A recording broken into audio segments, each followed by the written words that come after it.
માહીને જસ ખાય છે માહીને રસ ખાઈ છે મસાલા આવે ये तो मस्त है यार भाई एक खास बात बताऊं ખવાઈ ગયું બધા આવી ગયું બધા चल भाई अब एक बॉल दे दो पूरा ओवर खेलेंगे કે માહી બેનો માહીની ફરમાઈશ હતી કે ખમણ ખાવા છે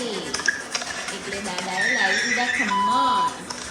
अबे भाई कौन मारती बात अबे यार મસ્ત મસાલાવાળા ખમણ कभी यार भैया कहाँ जा रहे हो? क्या हो गया बताओ ना कहाँ जा रहे हो? बाहर जा रहा हूँ क्या तो हमें गर्लफ्रेंड से मिलने जा रहे हो બેને ना? ભાત પાડી દેવો પડે ને બધું બાંધવા घर पे किसी को नहीं बताऊंगा बस एक चॉकलेट ले आना। बस ले आऊंगा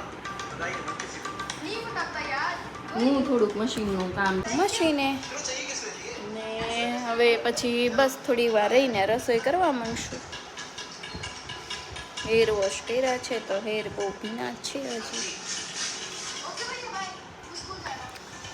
બસ બાકી તો કંઈ છે નહીં નવીનમાં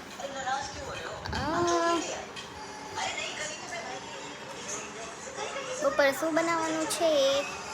ખબર નથી શાકમાં છે ગુવાર નથી બનાવવો કેમ કે હમણાં જ બનાવ્યો તો અને છોકરાએ નથી ખાતા તો પછી મગનું શાક ખાવું છે ઓકે ચાલો ડિસાઈડ મગનું શાક માહીને ને જશને બંનેને બહુ જ ભાવે છે તો એ ધરાઈને ખાઈ પણ લે એટલે પછી અત્યારે આપણે બનાવશું મગનું શાક ને રોટલી અને સાથે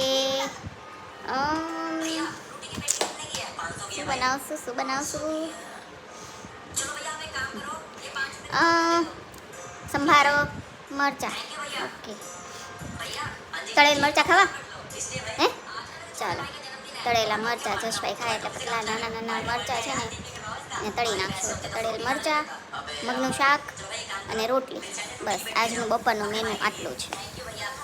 અને જો અહીંયા બેઠા છીએ મસ્ત મજાના તો ચાલો મગ બાફવા મૂકી દઉં ને થોડુંક કામ મશીનનું સાથે સાથે કરતી જાઓ અને પછી રસોઈ બનીને પછી મળીએ રસોઈની સાથે બપોરની ત્યાં સુધી બન્યા જ રહીજો આ જ બ્લોગમાં અને જો વિડીયો જોવાની મજા આવતી હોય તો લાઈક શેર કોમેન્ટ અને સબસ્ક્રાઈબ ન કર્યું હોય તો સબસ્ક્રાઈબ પણ કરી દેજો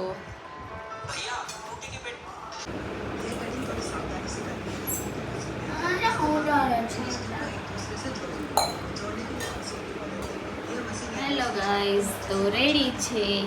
બપોરની રસોઈમાં છે જો વઘારેલા ખમણ ઓલા મસાલા ખમણ હતા જે છોકરાઓએ બંને ખાઈ લીધા હતા માહી જશે અને અમારા માટે છે વઘારેલા ઘરે વઘારેલા છે કોરા ખમણ લઈને અને મગનું શાક છે મરચાં છે તળેલા અને છે બીજું રોટલી ને છાશ તો ચાલો આવી જાઓ બધા જમવા માટે અમે બધા રેડી છીએ જમવા માટે તો તમે પણ આવી જાઓ